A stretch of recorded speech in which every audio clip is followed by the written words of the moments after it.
So we're back on the bench again with the MFJ 971, and you can see the K1 up on top. We got a good question from Alan, who wanted to know if my probes were properly compensated and was worried that that would affect my voltage measurements, so that would in turn affect my calibration. So let's go through one more quick step and see. So we've got the K1 on 7046. We're going to transmit, and we're going to adjust for 20 volts peak to peak, which if we square that and divide it by 400, we get 1 watt. So let's see, we'll turn that down a bit.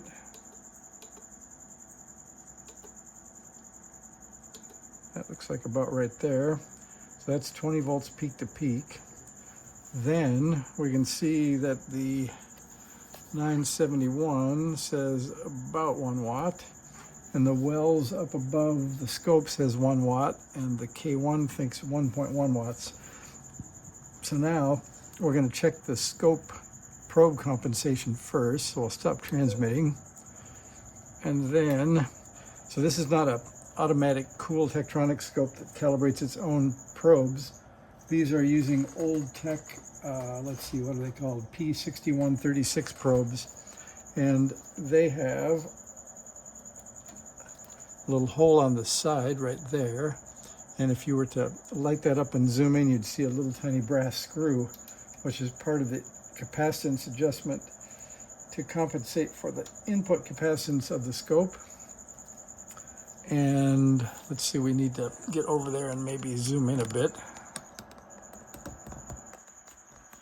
Sorry for the moving around. And so on this scope it says here calibrator, and it's got a little hook, and this has a hook, so we're going to hook up a ground, and it says probe compensation at 1 millisecond. So we're going to put it in there, and we're going to set to 1 millisecond.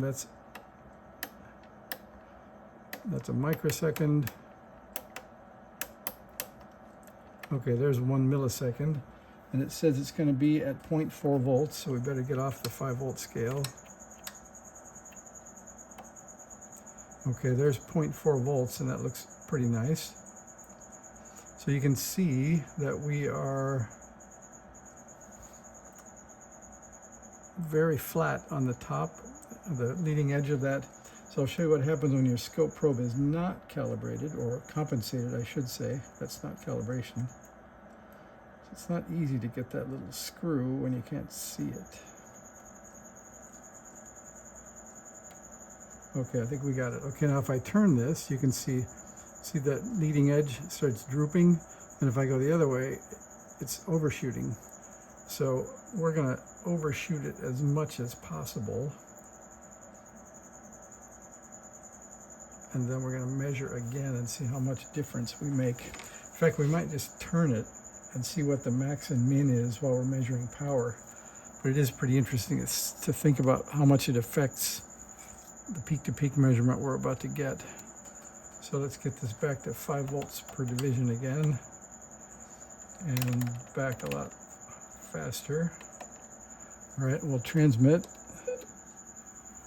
and then now the meter says 1 watt down below us, and the meter on the the number on the K1 says 1 watt, and the Wells says 1 watt, but you can see we're not at 20 volts peak to peak anymore. So we can spread that out a bit, or I guess it's fine. Okay, so we are now at 5, 10, 15, 20, about 24 volts peak to peak, and we haven't changed anything except the scope probe compensation. So it is really true. Now I'm just going to turn the scope probe compensation and see how much different we get from min to max. Then we'll go back and compensate it again after we get it all unmessed up. All right, let's see, there's the screw. So we can get from 20, well, we measure about 24, I think. We can take it all the way down. There's the minimum. So Alan's exactly right. That's 5, 10, 15, maybe 17. So you could, if you square those and divide by 400, you could change the calibration on the meter that we're doing quite a lot. So now let's stop transmitting, and we'll go check and see what the minimum looks like. So the minimum voltage seems to happen at, back down to there, and then back down to 1 millisecond. There's a millisecond. So the minimum voltage happens when we're way undershooting, and we'll adjust it right back to where it's supposed to be. And then that should get us back to our 1 watt signal again at 20 volts peak to peak. Okay, so let's see, we go from there, we want nice and flat, which is about there. Oh, it's a little under.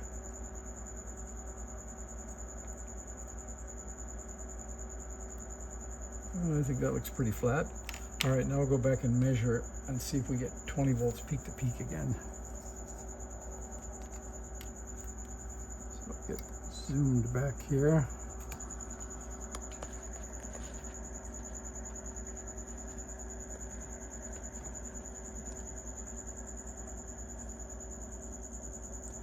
All right, now we're going to give one more transmit shot here. All right, let's see. I guess we're going to get on the right scale. That's going to cause some havoc. Okay, there's 5 volts per division and a lot faster. So we like about like that. And let's see, we're reading about 1 point. You can see here where we need to go down a bit. There's 1 watt on the K1, and let's see if we get to 20 volts peak to peak here. Just a hair high. I don't know if the K1 has that much resolution. Looks like that's as close as we get. So it says 1.1 watts. Maybe that's true. And we're pretty close to that on the MFJ. And the wells up above looks like at 1 watt even. So Alan, thanks for the question. The probes are indeed compensated, although it wasn't any fault of mine. I guess they were just that way from the last time I did it. So we're in good shape, and there's how you compensate the probes on your Techscope when they're more than 20 years old. All right, thank you. See you guys.